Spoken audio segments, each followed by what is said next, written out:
Le Cameroun est en totale insécurité. Chaque jour, on voit des hommes, des femmes, des enfants qui ont été éliminés.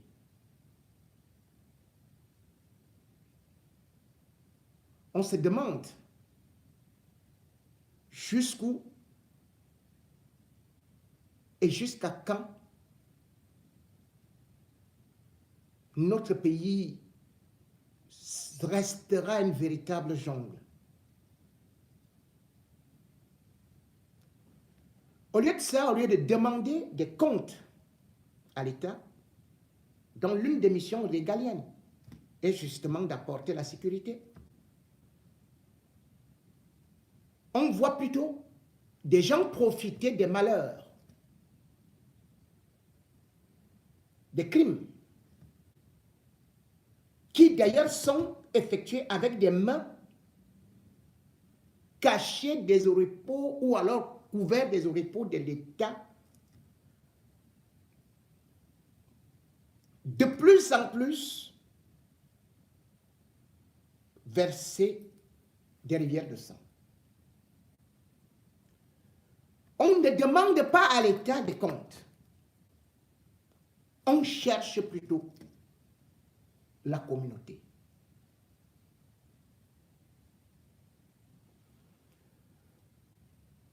Tous les moyens sont bons.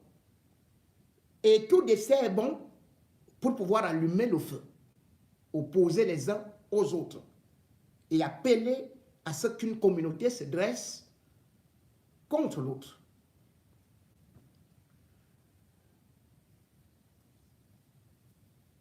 L'exécution de Marie-Lou a fait sortir les loups du bois.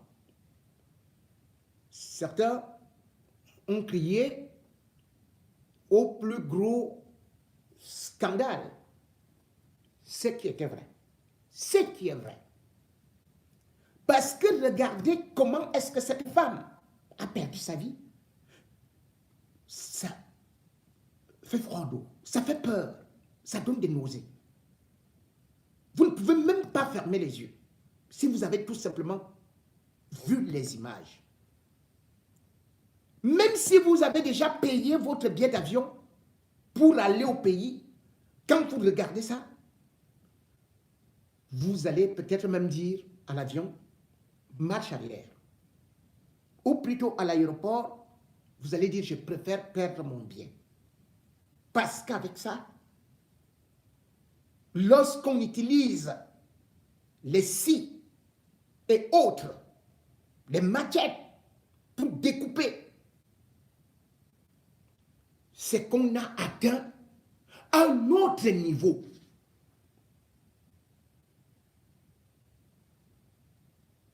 Mais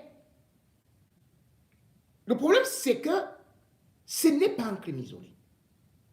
Ça se passe tous les jours, avec des personnalités qui sont impliquées. Mais vous allez voir des gens qui vont choisir pour essayer d'orienter et surtout de dresser une communauté contre une autre. Et encore que ça tombait très bien. Avec Marie-Lou, et il y avait déjà ce qu'on appelait le terrain. Ah, les terrains. Ah, les terrains avec les envahisseurs, les acheteurs et tout ça.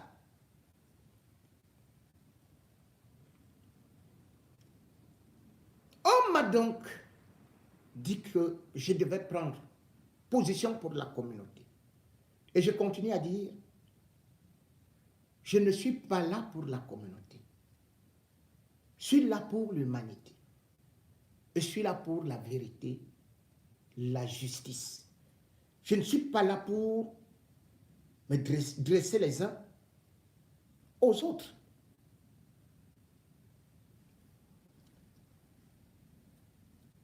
j'ai vu la sortie des hommes là, ça m'a fait un peu rire. Puisque ça m'a rappelé le cas de Martinez Zogo. Ce n'était pas un problème de terrain, non. C'était un problème de quoi? Les envahisseurs voulaient arracher son village.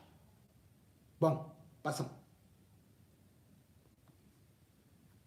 Les hommes là étaient donc intervenus pour dire que la dépouille devait être portée pour être déposée chez Biya.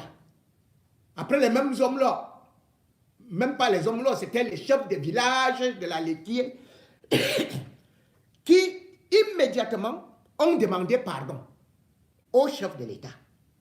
Ils ont demandé pardon. Ils ont dit qu'on ne va plus jamais les voir là-bas.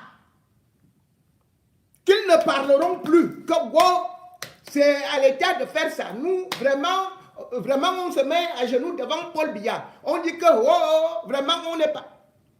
Ah! Ils sont sortis de ça. En se mettant à genoux.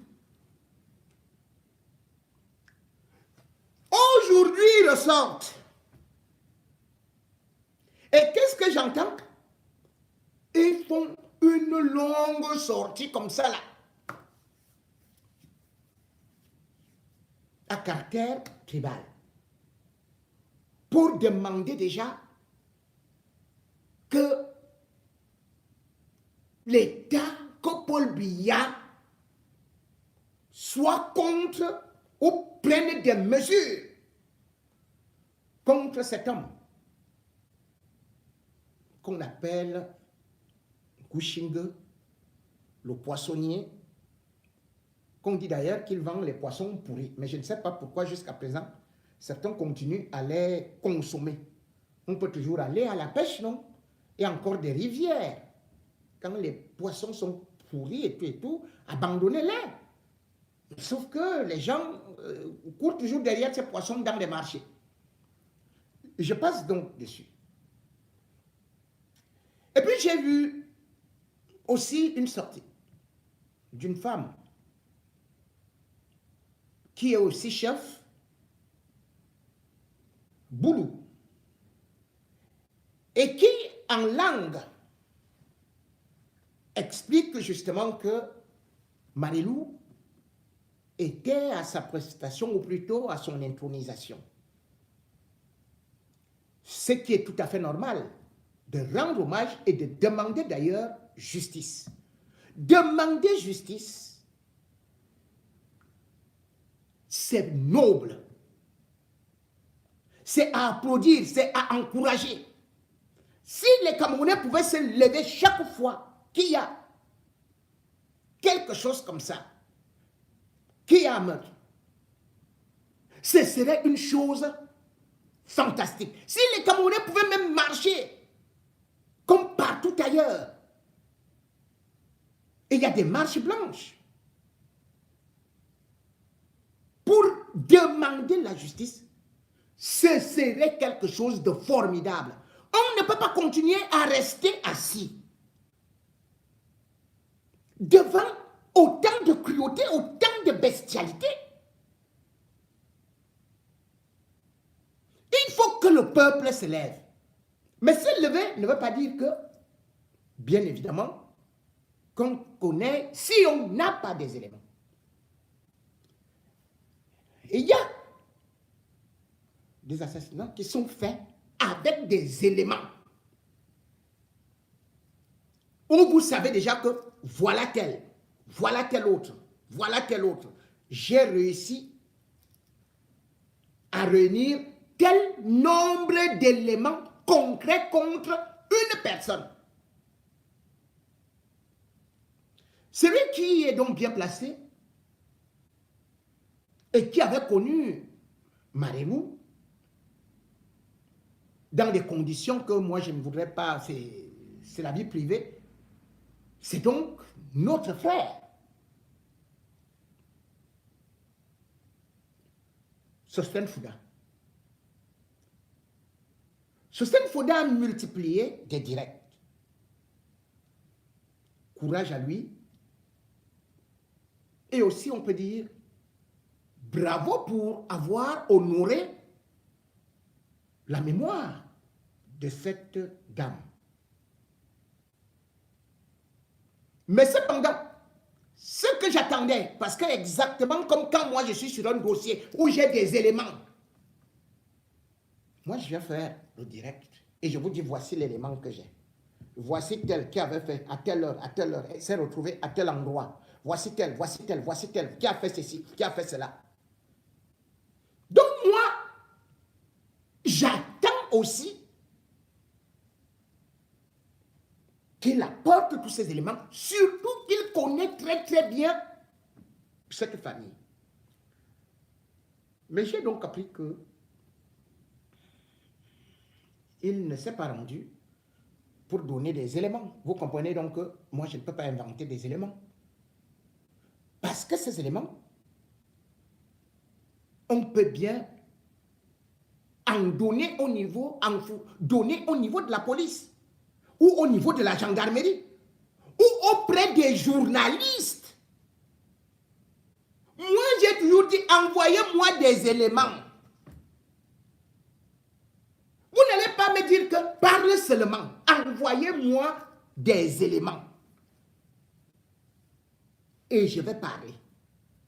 Mais sur les autres, quand moi-même je fais une enquête et que je n'ai pas des éléments après, je prends des gants.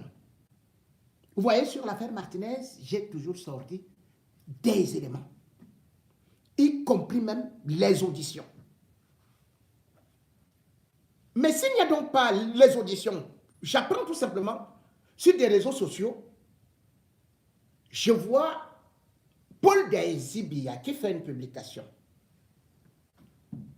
Il dit, les enfants de la victime de Marie-Lou ont déclaré que leur maman a dit que si quelque chose lui arrive, demandez à Ngouchigue. Bon, j'ai dit, ok, c'est bon. Là, je vais bien cuisiner Ngouchigue. Je commence donc à chercher. Quels sont ces enfants? Ils s'appellent qui? Mais vous les avez rencontrés où? On ne me répond plus. Mais vous me dites que ce sont les enfants. C'est-à-dire que c'est un journaliste. Hein?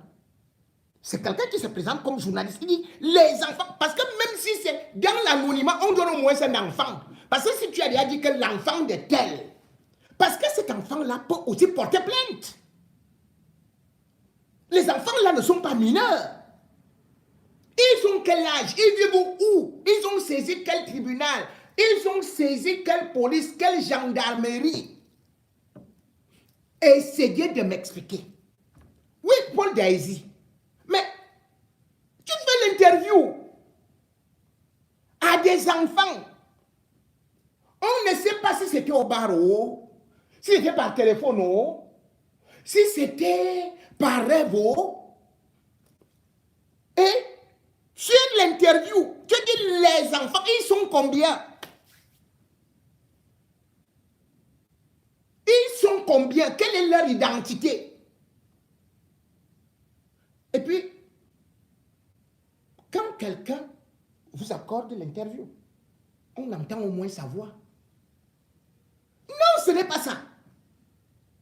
C'est que vraiment, levez-vous. Les enfants ont déjà confirmé. Aïe, mais est-ce que vous pouvez donc me donner la plainte des enfants pour que, quand moi, Ngono, je viens ici, je vais lire, comme par exemple ici, voilà.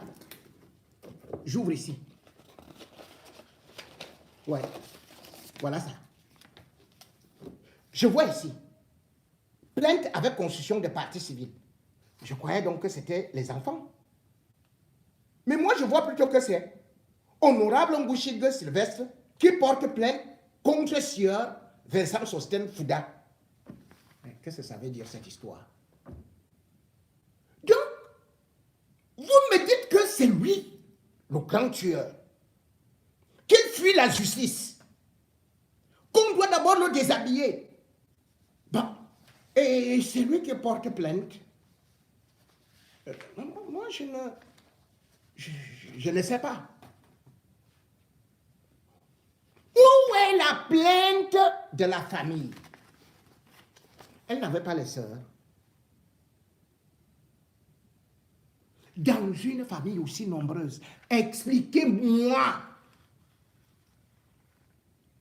Il n'y avait pas d'oncle.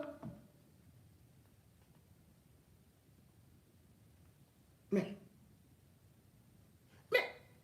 c'était une famille nombreuse. Tout le monde est mort.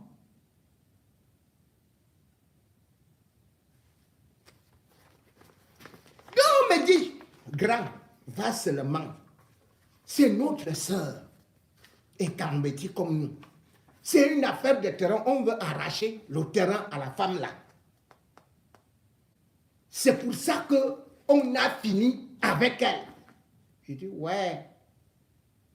J'ai donc écouté aussi le direct et j'ai cru d'ailleurs aussi que même la chef Boulou allait me donner des éléments pour que je puisse aussi vous donner.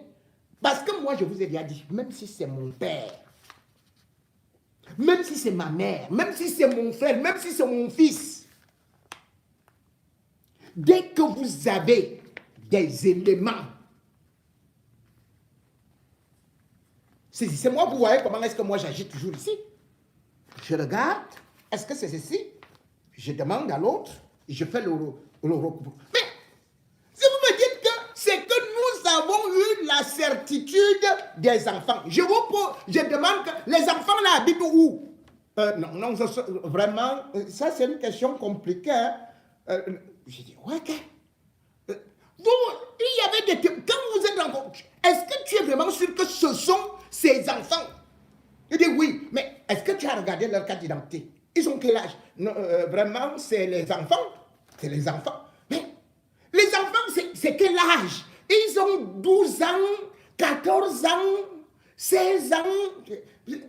Toi, tu as fait comment pour entrer en contact avec les enfants? Donne-moi les éléments. Non, grand, vraiment. Non, tu vois, quand il y avait pour Amoukobelingala, tu avais parlé. Tu avais parlé.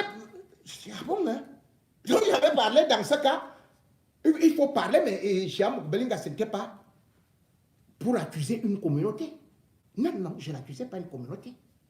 La preuve, c'est que la justice m'a donné raison plus tard. Puisqu'ils ne sont pas en prison pour rien.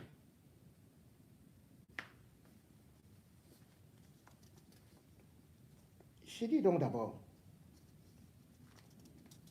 parce que on m'a dit que cet homme devrait être aussi déshabillé de ce qu'on dit, il a une immunité. Si quelqu'un porte plainte avec constitution de partie civile, cela veut dire que la personne va aller au tribunal, non? Donc voici ici. Plainte avec constitution de partie civile à l'attention de monsieur le président du tribunal de première instance de Yaoundé, centre administratif, juge d'instruction. Honorable Ngouchingue Sylvestre contre Sieur Vincent Sostem Fouda. Monsieur le juge d'instruction. Honorable Ngouchingue Sylvestre, sénateur et directeur de société demeurant à Douala, lequel a pour conseil le cabinet maître fidèle Djumbissier et associé avocat au barreau du Cameroun avec résidence professionnelle à Douala, tel, BP, machin et tout, a l'honneur de vous exposer que, par la présente, il porte formellement plainte avec constitution de partie civile contre l'honoré Vincent Sostem Fouda pour les faits de propagande, de propagation par voie de communication électronique ou d'un système d'information de fausses nouvelles. Article 78, alinéa 1 de la loi numéro 862 du 6 décembre 2010 relative à la cybersécurité et la cybercriminalité.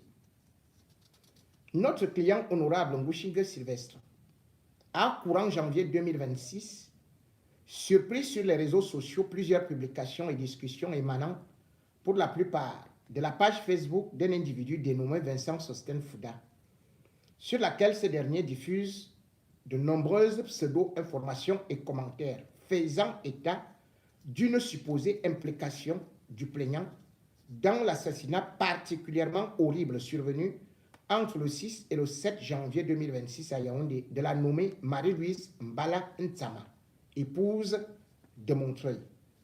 À titre d'illustration, l'on peut voir sur la page Facebook de Sieur Vincent Sostène Fouda, outre l'image de ce dernier avec à sa gauche une photo de Dame Louise Mbala Ntsama et à sa droite celle de l'honorable Ngushinge avec au bras de celle-ci le mot suspect.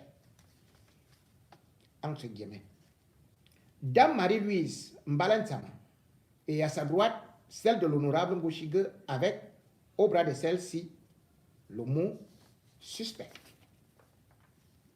Plus illustratif encore, dans un article rédigé par le mis en cause, publié sur le site Cameroun Web, l'on peut lire deux points.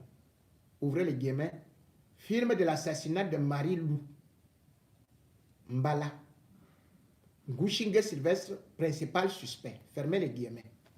Et sur la même page, au bas de photographie de la victime et du plaignant, côte à côte, la mention suivante. Deux points, ouvrez les guillemets. Il faudra peut-être lever l'immunité parlementaire de Sylvestre Ngushinge. Fermez les guillemets. Dans le dit article, Sieur Vincent Sostène Fouda cite le plaignant en ces termes. Deux points, ouvrez les guillemets. Un multimilliardaire, Sylvestre Ngushinge, propriétaire de Congelcam, figure centrale du secteur agroalimentaire. Il a acquis 9000 m² de terrain appartenant à la famille en contrebas de Ti Ngoualo, devenu Tengolo, auprès de la tante de la défunte Odile Yangono, représentée par un avocat connu pour ses allers-retours entre magistrats, valises et intérêts privés. Plus loin, il ajoute, deux points. Alors, disaient certains, il faudra peut-être lever l'immunité parlementaire de Sylvestre Ngushinge, entendre l'avocat de Dame Odile Yangono et permettre à cette dernière d'éclairer la police judiciaire. Fermez les guillemets. De plus, en date du 12 janvier 2026, Sieur Vincent Sostène Fouda publie à nouveau sur sa page Facebook une photographie du plaignant ainsi que la photo d'un journal nommé Le Miroir, qui aurait été publié le 13 mai 2025 et dont la une mentionne en très gros caractères « Mafia foncière, mort à cause de Ngushinge ». Enfin, le lendemain 13 janvier 2026, Sieur Vincent Sostène Fouda publie à nouveau sur sa page Facebook, outre la photographie de la victime ainsi que la une du journal Le Miroir submentionné, une autre photographie d'un autre numéro du même journal publié le 6 mai 2025 et dont la une mentionne, deux points, Dupéry, la boulimie foncière de Ngushinge dénoncée à Yaoundé. Il ne fait l'ombre d'aucun doute à la lecture des commentaires et images publiés par le mis en cause que l'objectif évident est de créer un climat de suspicion à l'égard de l'honorable Ngushinge Sylvestre, présenté comme un prédateur foncier qui serait impliqué dans l'assassinat de Dame Marie-Louise Mbala Ntsama, épouse de Montreuil. Ces allégations de Sieur Vincent Sostène Fouda ne reposent en réalité sur aucun fait concret, hormis le fait qu'une entreprise immobilière dont honorable Ngushinge Sylvestre est gérant a acquis une parcelle de terre appartenant à Dame Ngono Odilia, qui serait la tante de la défunte. L'immeuble en question résulte d'un morcellement suivant un jugement de sortie d'indivision. Sur la base de cet élément, signifiant que même un enquêteur amateur ne saurait en aucun cas considéré comme un motif de suspicion, Sieur Vincent Sostène Fouda a pourtant érigé le plaignant en potentiel commanditaire d'un crime crapuleux et en a fait une large diffusion sur les réseaux sociaux. Plus grave, Sieur Vincent Sosthène Fouda déclare détenir des preuves par écrit et par voie audio des menaces proférées par le plaignant à l'endroit de la dame cruellement assassinée. Il serait alors intéressant et nécessaire que monsieur le juge d'instruction l'interpelle sur la production de telles preuves. Les agissements de Sieur Vincent Sosthène Fouda constituent, à n'en point douter, une campagne de dénigrement sur fond de haine anti-américaine destinée à ternir l'image d'un éminent opérateur économique reconnu et respecté tant au Cameroun qu'à l'étranger. Il s'avère indiscutablement qu'en diffusant sur les réseaux sociaux des images et des commentaires infamants à l'égard du plaignant, Sieur Vincent Sosthène Fouda a commis l'effet de propagation de fausses nouvelles par voie de communication électronique ou d'un système d'information prévu et puni par l'article 78 alinéa 1 de la loi numéro 2010-012 du 21 décembre 2010 relative à la cybersécurité et à la cybercriminalité qui dispose que, deux points, ouvrez les guillemets, est puni d'un emprisonnement de 6 mois à 2 ans et d'une amende de 5 millions à 10 millions de francs CFA ou de l'une de ces deux peines seulement, celui qui publie ou propage par voie de communication électronique ou d'un système d'information une nouvelle, sans pouvoir en rapporter la preuve de véracité ou justifier qu'il avait de bonnes raisons de croire à la vérité de la dite nouvelle. Fermez les guillemets. De même, outre l'infraction submentionnée, en raison du statut de sénateur et de la République du Cameroun et membre du bureau des Sénats de Sieur Ngouchingue Sylvestre, les agissements du mis en cause sont également constitutifs de l'infraction d'outrage au corps constitué et aux fonctionnaires, prévue et réprimée par l'article 154 du Code pénal qui dispose, deux points, ouvrez les guillemets, titre 1, est puni d'un emprisonnement de 3 mois à 3 ans et d'une amende de 100 000 à 2 millions de francs, ou de l'une de ces deux peines seulement, celui qui outrage sans pouvoir rapporter, en cas de diffamation, la vérité du fait diffamatoire. Petit a, les cours et tribunaux, les forces armées, les corps constitués et les administrations publiques. Petit b, en raison de leur fonction ou de leur qualité, un membre du gouvernement ou de l'Assemblée nationale ou un fonctionnaire, fermez les guillemets. Enfin, en raison de l'atteinte particulièrement grave faite à l'honneur et à la considération du plaignant par les agissements des sieurs Vincent Sosthène Fouda, l'infraction de diffamation prévue et réprimée par l'article 305 du Code pénal doit également être retenue à l'encontre de ces derniers. Que ces agissements qui causent au plaignant des torts irréparables doivent être sanctionnés avec la plus grande rigueur. Que c'est à cet effet que doit être ouvert à l'encontre du mis en cause une information judiciaire. Que c'est pourquoi le plaignant sollicite qu'il vous plaise, monsieur le juge d'instruction, de bien vouloir recevoir honorable Ngouchingue Sylvestre en sa plainte avec constitution de partie civile. Il fait ensuite ordonner l'ouverture d'une information judiciaire contre sieur Vincent Sosthène Fouda pour les faits ci-dessus, décrits et constitutifs des infractions de propagation de fausses nouvelles par voie de communication électronique ou d'un système d'information, d'outrage au corps constitué et aux fonctionnaires, et des diffamations, lesquelles sont prévues et réprimées respectivement par les articles 74-78, petit 1, de la loi numéro 2010-012 du 21 décembre 2010 relative à la cybersécurité et la cybercriminalité, 154 et 305 du Code pénal. Et ce sera justice sous toute réserve, fait à Douala le 26 janvier 2026. Bon. Mesdames et messieurs, voilà une plainte. Je n'ai rien à ajouter dessus.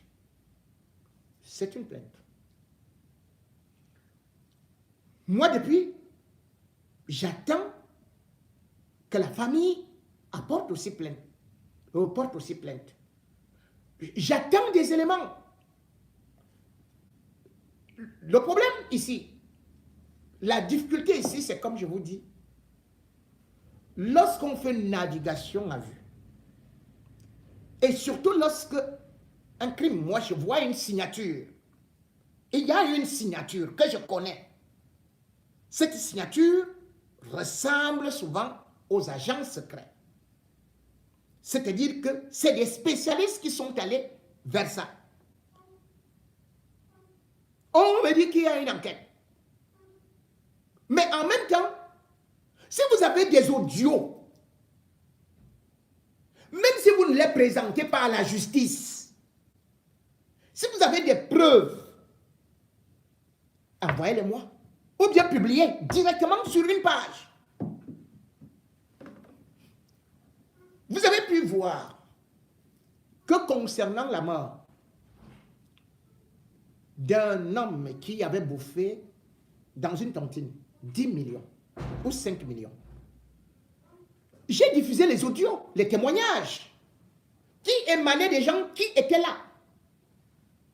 Et aussi des faits concrets, c'est-à-dire qu'il n'y a pas eu d'autopsie. Pour l'instant, le corps est gardé. Il est à la disposition de l'État. Et ne pouvant pas être en contact tout le monde dans cette famille, se lavant les mains, et comme je vous ai dit qu'ils avaient déjà des problèmes dans cette famille, ce que moi je sais, c'est que c'est Odile Yangono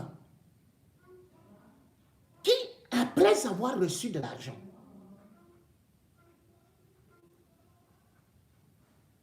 de l'indivision,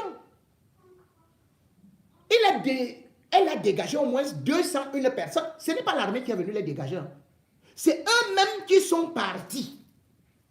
Chacun prenait ses choses que, bon, on m'a déjà donné 1 million ou 2 millions, je ne sais pas combien on leur donnait.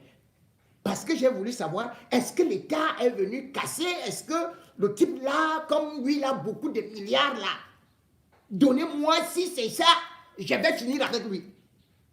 Après, chacun me dit non, moi-même je suis parti parce que moi j'ai eu ma part. Moi je ne connais pas l'affaire là. Mais pourquoi on saute Odile Yangono? Pourquoi on saute Odile Yangono qui avait des problèmes avec Marilou? C'est chez Odile Yangono que le sénateur a acheté son terrain. Pourquoi on saute Odile Yangono? Pourquoi on saute la famille? On se retrouve chez l'acheteur. Moi,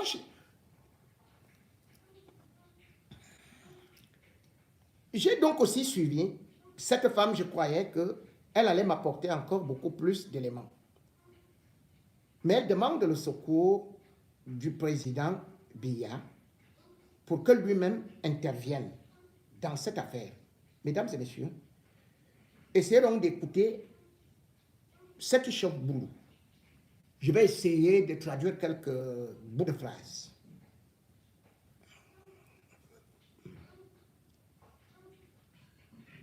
Angaso mikukumani sami watching jam ebote ambo minge tam angaso atoba num ntan angaso suane chadam naso bedam toi. Elle est arrivée avec son mari blanc avec une grosse voiture. Elle est partie de Yaoundé. Quand on devait m'introniser comme chef, c'est pour ça que je parle de ma vidéo.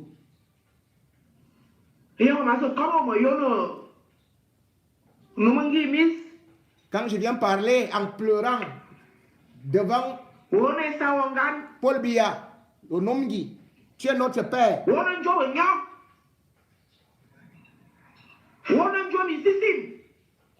Tu es même le patron qui commande même les esprits. Tu es quand ta fille est couchée. Tous les chefs de Boloba, personne ne parle.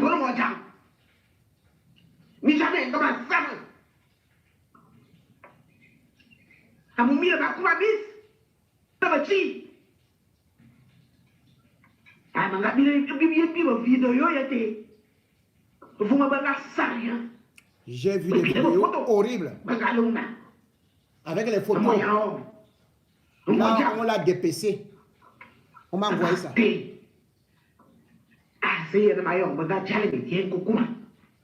Elle est venue me voir quand j'étais intronisé.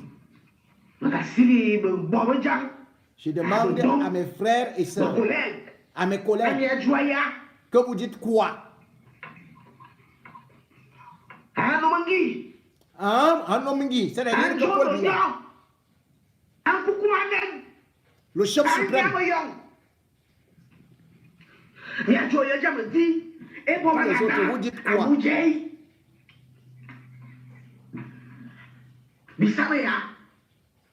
Nous sommes humiliés. Une vraie étang.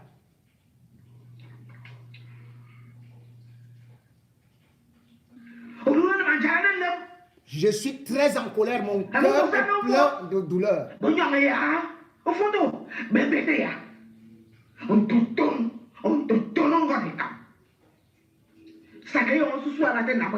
Ce n'était pas la première fois qu'on l'a touché.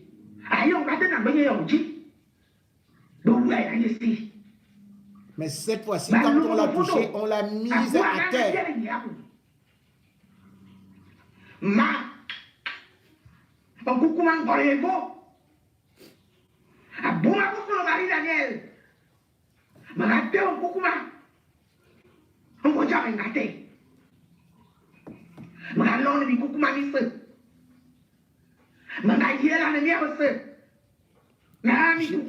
Je supplie tous les chefs. Est-ce que vous voyez, vous tous qui étiez là quand j'ai été intronisé?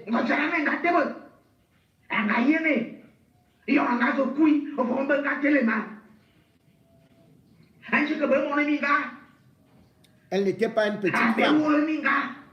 Elle était une noble. Elle a fait beaucoup de choses. Et elle était en train de disputer les terrains.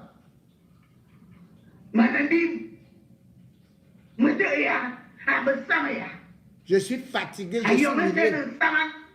Toute la communauté est quand est humiliée.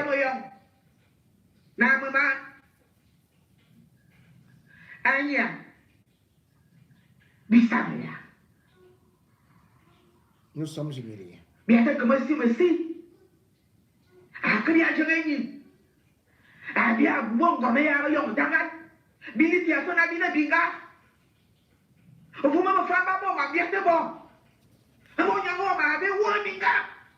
Elle était brave, elle était courageuse et faisait ce que tous les hommes pouvaient faire.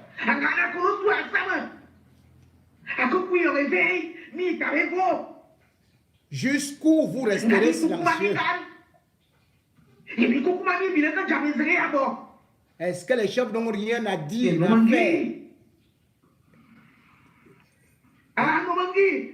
Un homme qui Paul Biya. Voilà.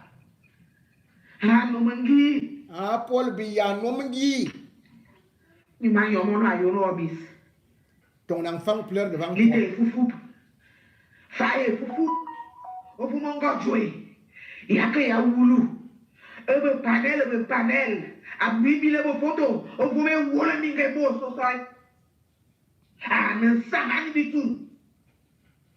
Dans le panel, on voit, elle est enfoncée partout. Elle est découpée en morceaux. Parce qu'elle était en train.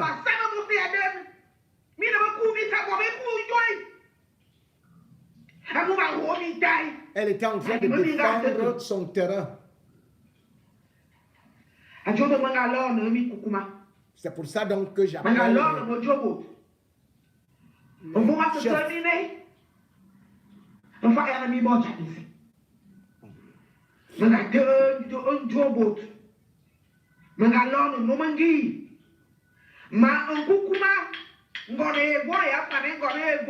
Chef de 3e degré. Elle se présente.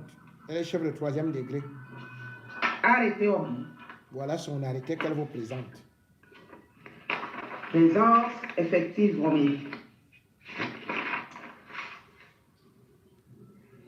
Me t'offre une médaille.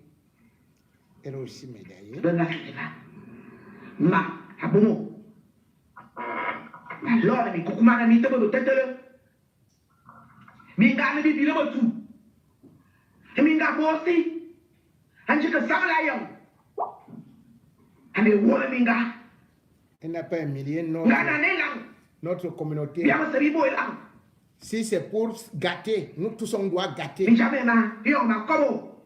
Avec émotion. Abomo bi lo lun.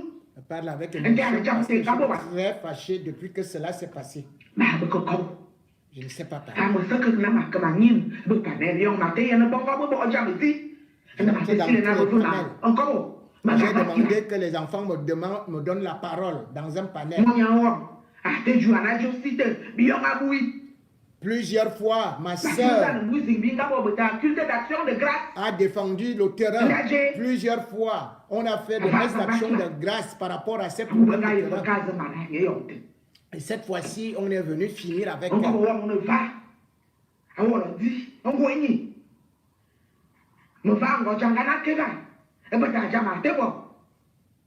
Na ko kunte be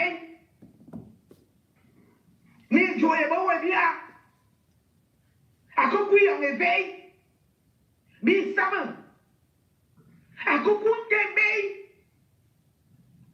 amone kare sama jusqu'où les écans seront humiliés. Yete que jamais zini abo et sabon ayamoyo. Le Père de la nation, voici une noble, une vraie, qui est posée au sol. J'appelle Désiré Fa, le chef des chefs de Boloa.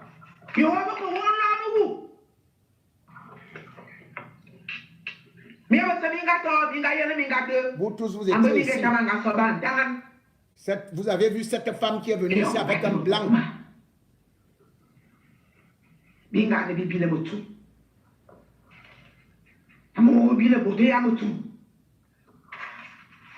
nos coutumes.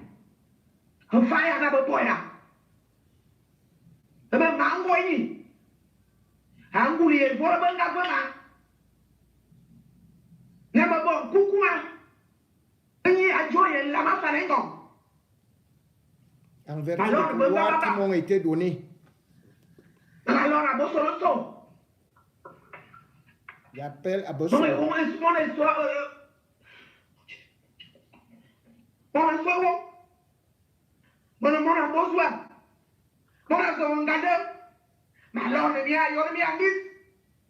Je pleure devant vous tous.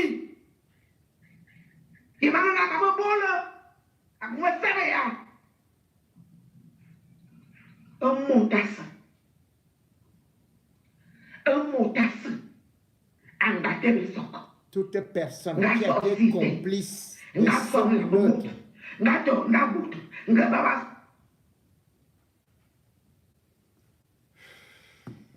Bon.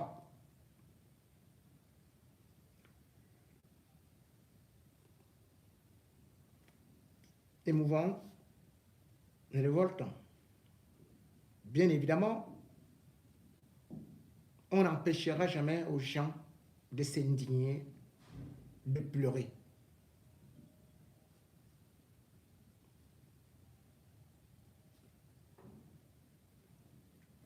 On n'empêchera jamais aux gens de pouvoir au moins reconnaître les leurs. On n'empêchera jamais aux gens de demander justice. Je demande, et vous tous, bien évidemment, nous tous nous demandons toujours justice pour Marie-Lou, mais pas au nom d'une communauté. Parce que ça arrive à Yaoundé, ça arrive à Douala, ça arrive à Bertois, ça arrive partout. La justice n'est pas une affaire de communauté. C'est pour l'humanité. C'est pour la dignité humaine. J'ai aussi C'est pour cela que j'ai dit, quand je fais mes dénonciations, ce n'est pas par rapport à ma communauté. Encore que ma communauté, elle est diversifiée.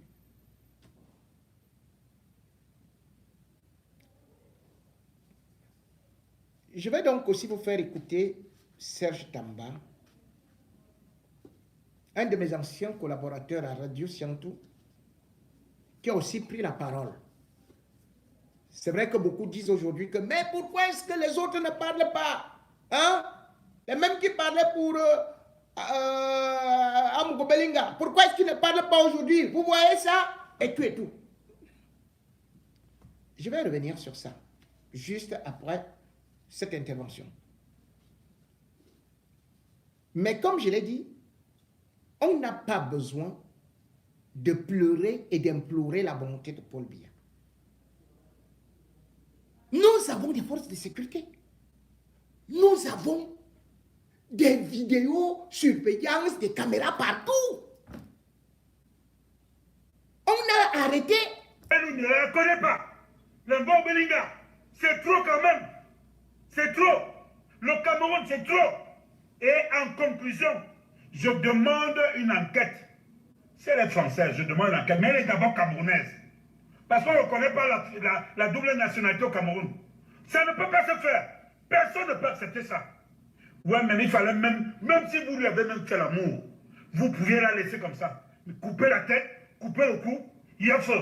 Il y a un choté, il y a un et puis on dit qu'on reste tranquille. On reste tranquille. J'ai dit, vous commencez par la famille s'il y a les complicités. Vous prenez. Maintenant, ceux qui sont pointés du doigt, commencez à arrêter les gens. Commencez par les gens. On ne veut pas entendre que le gardien a fui, tel a fui, l'autre a fui. L'affaire de Marie-Lou là, ce n'est pas une affaire qui doit passer comme ça. Non, c'est trop quand même. C'est trop. Ça veut nous dire que, bien mon wakili, si ça arrive au fils d'un député, ça sera comme ça. Si ça arrive au fils d'un maire, ça sera comme ça. Si ça arrive, comment ça, à la sœur d'un ministre, ça sera comme ça. Si ça arrive au fils du président, ça va arriver comme ça. Si ça arrive au fils, comment dire ça, du CER, ça va arriver comme ça. Si ça arrive au fils du DHM, ça va aller comme ça. Si ça arrive même au fils du gendarme, ça va aller comme ça. Si ça arrive au fils du policier, ça va aller comme ça. Si ça arrive même à un enfant de la DGE, ça va aller comme ça. Non. Trouvez-nous le coupable. Je dis que les gens doivent se lever. La première vidéo a révélé que les gens doivent sortir, ils sont sortis. Ici dans Bobena, ce n'est plus comme ça. Vous faites comme ça, mon frère. La première des choses, je dis, je fonce. Je dis que je fonce. Toi et moi, on parle le même jour. Toi et moi, on parle le même jour. C'est inacceptable. Ça ne peut pas s'expliquer. Ça ne peut pas s'expliquer. Où sont tous les aînés? Sortez! Sortez! Ce n'est pas possible. Donc vous nous abandonnez. Je regarde certains là. Ne jouez pas au petit malin. Ne jouez pas au petit malin. Ne faites pas le petit malin. Ne protégez pas vos ventes. Ne protégez pas vos petits ventes. Ne protégez pas vos petits ventes. Bingo, bingo. Amour Belinga fait quoi en prison?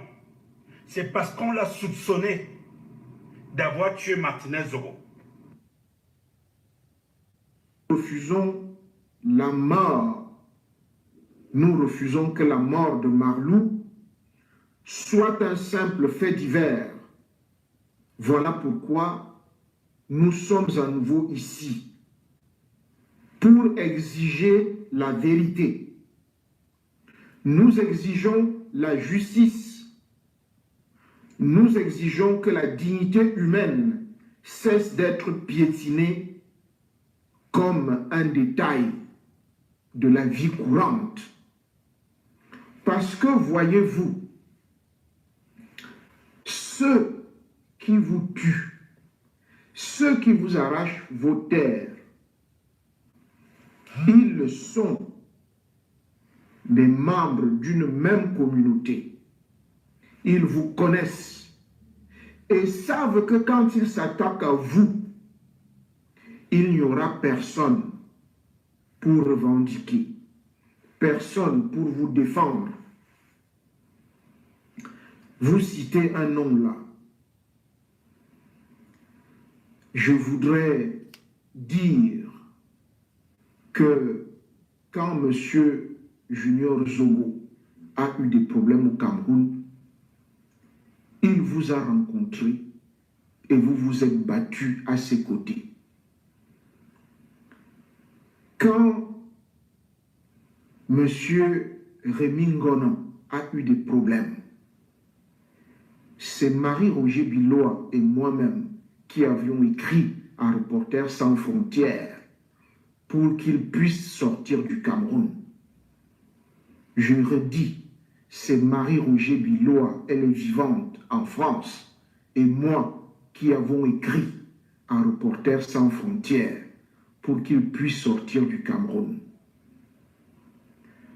En Ewondo, au pays Ekam, on dit Yowadi Akua au Bogododoe, au Anama, au Kirza. Voilà les faits tels qu'ils se sont produits.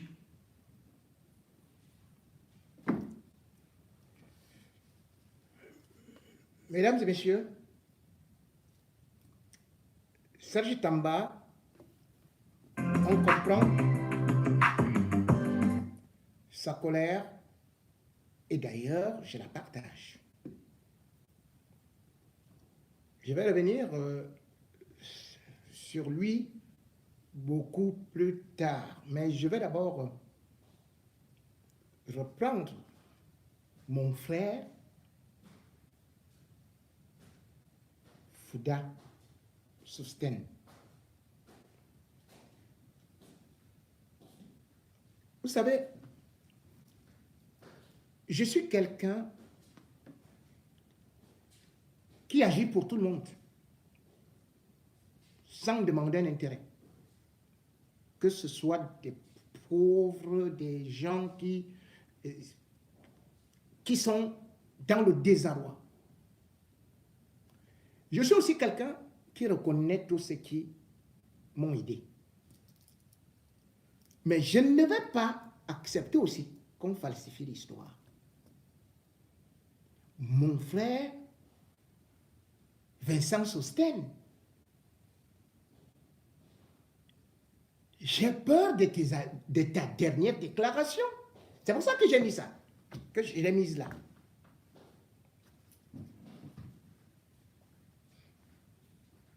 Pourquoi? Parce que la déduction, c'est que je devrais être solidaire parce qu'on m'aurait aidé. Alors, j'apprends quelque chose aujourd'hui. Je vous dis, je découvre ça. Je découvre moi-même que c'est mon frère Vincent Sosten Fouda et Marie-Roger Biloa qui ont adressé un courrier à Reporters sans frontières pour me faire sortir du Cameroun. Je viens de découvrir ça. Je vous le jure, je viens de découvrir ça. Mince. Il faut rétablir la vérité. Parce que finalement, ce que vous allez donc souvent raconter, moi-même je suis vivant. Et on me raconte mon histoire. J'étais directeur à Radio Siantou. Et je suis allé en prison à Kondengui. Je n'ai donc pas vu d'abord mon frère qui a écrit à Reporters sans frontières. Je n'ai pas vu mon frère. Moi, je ne t'ai pas vu. Ni MRB, qui est une grande sœur que je respecte terriblement et que je vais d'ailleurs continuer toujours à remercier. En prison, j'ai toujours dit c'est le bâtonnier à Kérémouna qui venait me voir. Avec RFI et Alain Foucault, ils ont mis de la pression pour que j'obtienne une liberté provisoire. Puisque j'étais déjà éditorialiste de Médias d'Afrique. J'étais éditorialiste de Médias d'Afrique, donc RFI en France, RFI à côté de Reporters sans frontières. Et je travaille avec Alain Foucault. qui m'appelle matin, midi, soir. Mais j'arrive au tribunal avec Maître Akeremouna qui venait me donner parfois 20 000 ou ceci ou cela pour manger ou des bananes pour que je ne sois pas empoisonné. Il faut que nous soyons sérieux. Vraiment, quand on veut dire là que la communauté est embêtée, oh, la solidarité, il ne faut pas venir inventer. Je veux savoir qui est venu, qui est parti demander au procureur, ne serait-ce que une autorisation, une permission pour venir me rendre visite. Non, mon frère, tu n'es pas venu. Tu n'es pas venu et quand je sors de la prison, je suis interdit d'exercer la profession de journaliste. Mais à quel moment je dois sortir du pays que c'est Reporters sans frontières? Reporters sans frontières n'a jamais fait que sortir du pays. C'est encore Akeremouna qui va obtenir une mission et va demander l'autorisation des forces, c'est-à-dire qu'il va demander une autorisation si en tant que communicateur, je peux faire partie. Or, je travaillais déjà avec lui. C'est comme ça que l'ambassade d'Italie intervient. C'est l'ambassade d'Italie qui me donne le visa grâce à Akeremouna. Mais mon frère, comment le Reporters sans frontières et c'est toi qui as écrit? Mais tu as écrit comment? Puisque j'étais même interdit de mettre pied à l'ambassade de la France à Yaoundé. Mais moi, je ne t'ai pas vu entre-temps. Tout le monde connaît. Mon billet d'avion, je ne vais pas dire, je ne vais pas tout dire. J'ai un sofa, comme on dit souvent au village. J'ai un sofa. Mon père Siantou a continué à me payer un peu mon salaire, même quand je ne travaillais pas. Je ne veux pas aller au-delà parce que c'est quelqu'un qui n'aime pas les honneurs. Ce que je reconnais en Marie-Roger Bilois, c'est que pendant que les autres me fuyaient, elle avait envoyé un reporter d'ici, les gens du Cameroun, qui est venu me faire un reportage. Enfin, qui est venu me filmer pour que je raconte mon histoire. C'était aussi Mutation. Mutation était aussi venu me voir. C'est les deux interviews que j'avais accordées. Ça fait que le numéro 0 ou bien le numéro 1, la toute première édition d'ici, les gens du Cameroun, c'est moi qui étais à la une. Tout s'est vendu comme des petits bouts de pain. Ça, c'est MRB. Mais quand je partais, elle n'était pas au courant. Personne n'était au courant. Pour que je quitte le Cameroun parce que j'étais interdit de sortir du territoire. Je suis parti avec les diplomates de l'ambassade d'Italie. Reporters sans frontières n'avait rien à voir. Rien. On ne peut pas. Mais quand je suis arrivé ici, une fois de plus, ce sont mes frères qui m'ont aidé. C'est-à-dire que Feu Amobé me veillait. Je suis parti le voir. Et aussi MRB. Dans ses bureaux. Alain Foucault, voilà et toi. La première fois que j'ai un billet d'euro, c'était Amobé me veillait. Et MRB, Marie-Roger Bilois. Grande sœur, je te dis merci. Mais mon frère, comment toi tu me dis déjà, la lettre que tu as écrite à Reporters sans frontières, toi-même tu ne me la donnes pas. Est-ce qu'on a déjà vu ça? J'étais à Yaoundé. Tu n'es jamais venu chez moi. Tu ne me montres pas la lettre. J'étais en prison. Tu n'étais pas là. Je voyage. Je cherche, même pour faire seulement le passeport. C'est une acrobatie puisque je n'avais même pas. J'étais interdit de sortir du territoire. Ça a été difficile pour que je fasse le passeport. Je ne peux pas vous raconter toutes les péripéties. Reporters sans frontières n'avait fait que son communiqué comme d'habitude. C'est-à-dire que quand un journaliste est en prison, vous n'avez pas besoin de ceci et cela. J'étais déjà éditorialiste de RFI. Je touchais l'argent de RFI. Étant au Cameroun, je travaillais, c'est-à-dire que je faisais l'édito dans Médias d'Afrique d'Alain Foucault. Voilà la vérité. Veuillez m'excuser.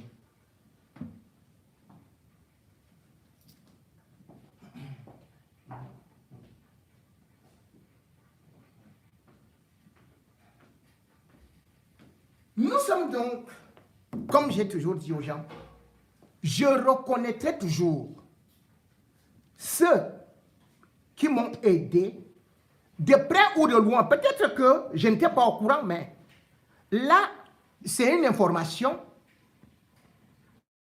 qui ne venait pas raconter ma vie. Ne venait pas raconter ma vie. Je reconnais que mon frère, Sosthène Fouda, est un vaillant monsieur et tout ça, mais je ne vais pas prendre l'honneur des autres, de ceux qui m'ont sorti de la galère, pour dire maintenant que Sosthène Vincent Fouda, imaginez si je mourais. Il allait aussi venir s'asseoir comme ça et dire que non, Rémi Ngono, c'est moi qui avais fait que Reporters sans frontières. Je ne peux pas l'accepter. Parce qu'après cela, je suis allé à la maison des journalistes. Est-ce qu'ils connaissent comment est-ce que j'ai fait pour arriver là-bas? Reporters sans frontières ne peut pas t'autoriser comme ça de sortir du Cameroun. Ils ne m'ont pas donné de billets d'avion, ils ne m'ont pas donné de visa, ils ne m'ont rien. Non! Ils avaient écrit au régime camerounais, condamné mon arrestation, mon incarcération. Et ils le font avec tous les autres journalistes. Mais les gens qui ont bataillé dur et fort n'étaient pas mes frères et camps. Il faut qu'on se le dise. Et c'est pour cela que je n'aime pas les guerres communautaires. Ceux qui m'ont interdit d'exercer la profession de journaliste, c'était les Ekambeti. En commençant par Ekambeti Boulou, en commençant par Famondongo qui avait dit clair à mon patron que si jamais il m'entend encore parler à la radio, il ferme. Il ferme tout. Il avait dit ça. Donc, laissez souvent ça de côté. Quand je parle de ça, Serge Tamba est là. Il sait, parce que j'ai laissé qu'il parle ici. Il sait comment est-ce que j'ai souffert. Mais même à la radio, Serge Tamba ne peut pas dire qu'il voyait mon frère Sosthène Fouda. Non, mais comment donc subitement vous allez dire que c'est vous qui avez écrit à Reporters sans frontières? Mais attends. Vous avez écrit à Reporters sans frontières et Reporters sans frontières m'a permis de sortir du pays. Comment? Moi-même, je ne suis pas au courant. Je vous dis, je ne suis pas au courant. Je vous ai dit ce qui s'est passé. Et je vous ai dit là où MRB a eu à intervenir. C'est-à-dire qu'au pays, elle est venue, elle a envoyé quelqu'un chez moi me filmer et faire un super papier. Ça, au moins, elle m'a réveillé de certains, parce que certains voulaient m'oublier et tout et tout. Mais elle m'a mis à la une de son journal. Mais le reste, c'est Akeremouna. C'est Akeremouna qui m'avait enlevé même de chez moi où on voulait me tuer. Puisque, étant chez moi, des gens sont arrivés pour chercher des documents. Ils étaient 5 avec des armes. J'étais avec mon père, avec mes enfants, toute ma famille. Et un journaliste qu'on appelle Dieudonné Ngassam. On a mis tout le monde ventre à terre avant de me demander des documents. Ils sont allés avec moi dans la chambre. Je leur ai dit, prenez tout. Et nous étions tellement nombreux que je leur ai dit que vous ne pouviez pas m'assassiner parce que vous serez obligés d'assassiner tout ce monde. Ça, c'est mon histoire, mon frère. Avant de faire ton direct, vois-moi pour mon histoire. Maintenant, concernant par exemple le cas Mugbelinga, je vais lire juste un papier écrit par quelqu'un. Halte au tribalisme. Précision à propos de l'arrestation et de l'incarcération de Jean-Pierre Amougbelinga et compagnie. C'est pas moi qui ai écrit. Depuis l'assassinat macabre et effroyable de Madame Marie-Louise Mbalensama, un certain nombre d'individus, au premier rang desquels Sostène Fouda, font tout et tout pour tribaliser cette affaire. Et pour cela, ils revendiquent Urbi et Orbi l'arrestation du sénateur Ngushinge Sylvestre.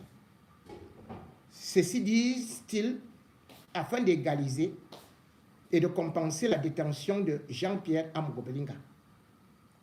Il s'agit ni plus ni moins pour eux que de faire tomber un milliardaire bamileke pour venger le milliardaire Ekan. Et comme suite à la plainte formelle du PDG de Congelcam, Sostène Fouda, qui était en pole position dans cette dynamique, a non seulement refusé de se présenter au CED où il était attendu le 22 janvier dernier, mais en plus a décidé de faire un rétro-pédalage en accusant plutôt les autres d'être des tribalistes. L'hôpital qui se moque vraiment de la charité.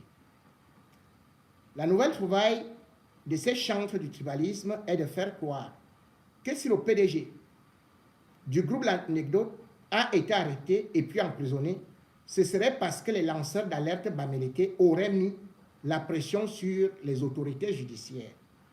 Or, rien n'est plus faux que cela. Car il est vrai qu'on a observé, et l'on observe encore un activisme important des 10 lanceurs d'alerte, qui ne sont pas tous du même camp en passant autour de l'affaire Martinez-Zogo. Il n'en demeure pas moins que ce n'est pas cet activisme-là, encore moins les propos de ces individus qui ont déterminé la justice à interpeller et à déférer Jean-Pierre Amougbelinga ainsi que les autres. Ceci étant démontré dans l'ordonnance de renvoi numéro 15, ORD, JJ.Ndié,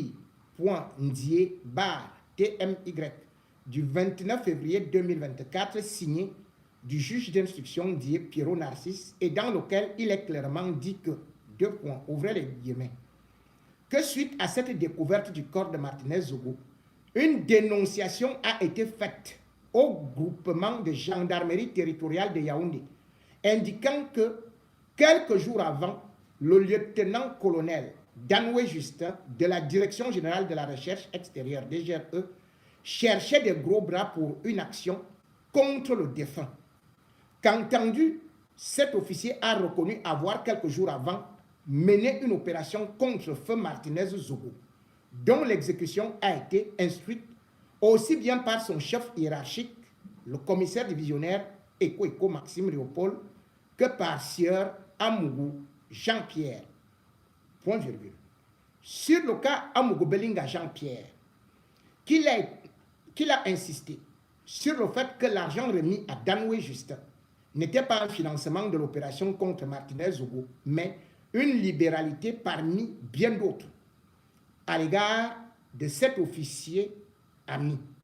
Attendu toutefois que Danoué Justin a été formel lors de la confrontation avec Amougbelinga tenue le 10 février 2023 devant les officiers de police judiciaire en charge de l'enquête, en affirmant que lorsqu'il a rencontré Amougbelinga le 29 décembre 2022, ce dernier lui avait confié la mission de faire taire Martinez-Zogo, qui l'insultait, et que séance tenante, il lui avait remis la somme de 2 millions de francs CFA pour ce faire.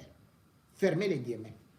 Ainsi, comme vous pouvez aisément le constater, à la lecture de ces extraits de l'ordonnance de renvoi, l'arrestation du PDG Jean-Pierre Amougbelinga n'a jamais été la résultante des cris d'orfraie de quelques individus dans les réseaux sociaux, sans pour autant dire qu'il soit coupable de quoi que ce soit et tout en respectant sa pleine présomption d'innocence dont il jouit jusqu'à présent.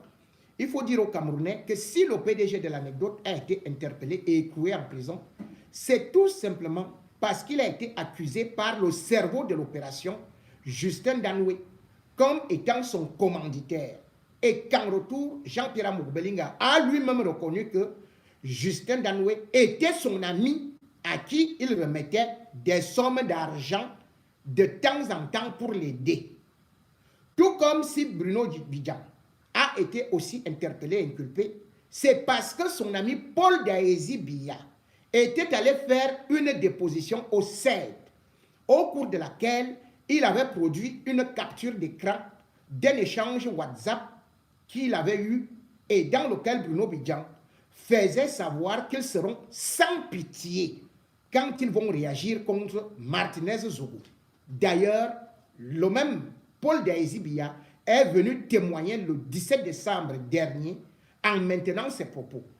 De même, Léopold Maxime Eko a été lui aussi interpellé et écroué parce que son collaborateur Justin Danoué, chef de cet escadron de la mort, a formellement indiqué lors de ses auditions que c'est lui qui lui avait donné l'ordre de cette mission.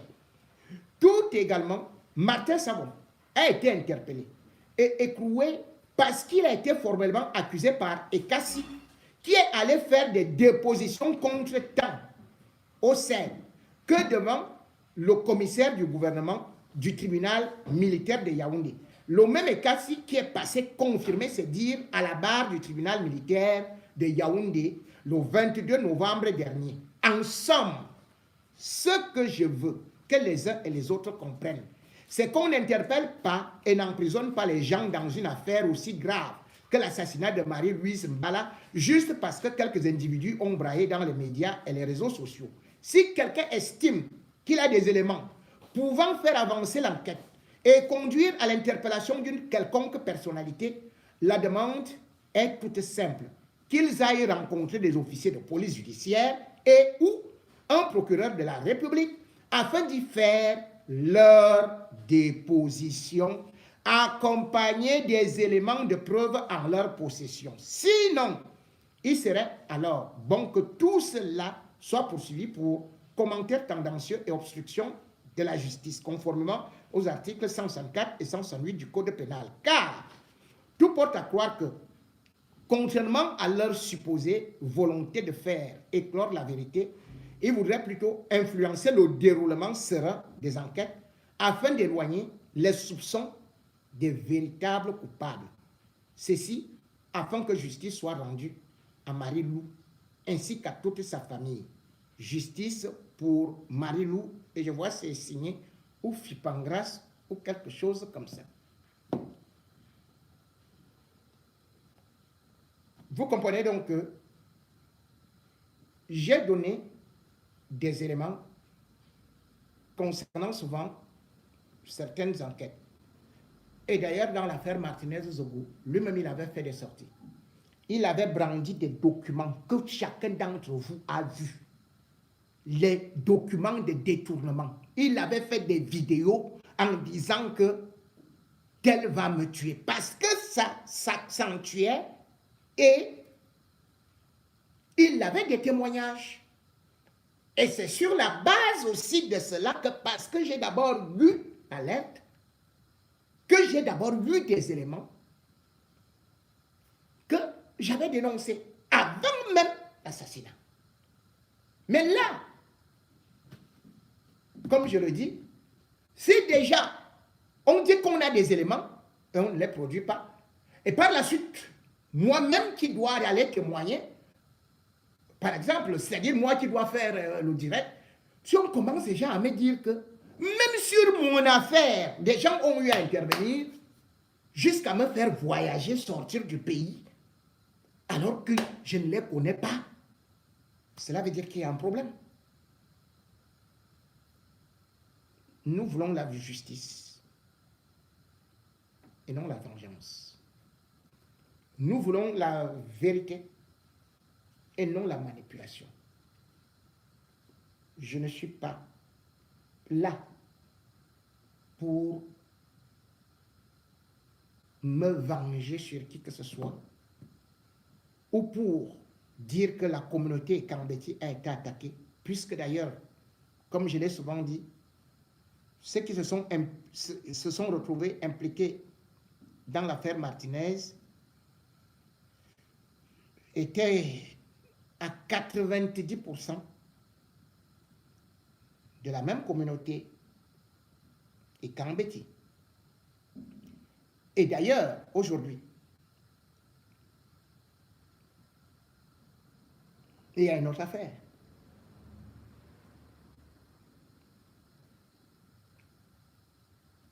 Le 28 janvier 2026, un commissaire et Kambeti,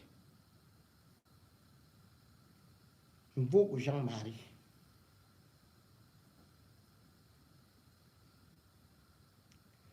il a abattu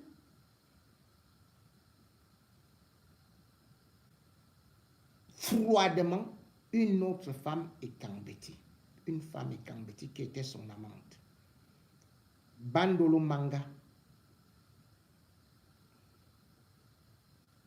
Bandolo Manga avait déjà saisi même la justice. Mais ce monsieur, avec son arme, lui avait dit, tu ne peux pas me plaquer. Puis il l'avait menacé depuis mars 2024.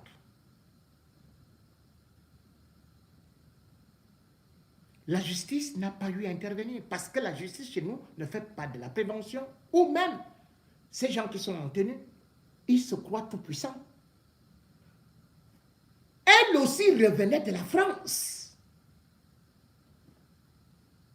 J'ai dit bien le 28 janvier là. Le 28 janvier 2026, c'est une autre digne femme Ekambeti qui a été abattue par un commissaire divisionnaire Ekambeti. Donc laissez l'affaire de que oh les Bamèques, parce qu'ils veulent arracher le terrain. Là c'était qui?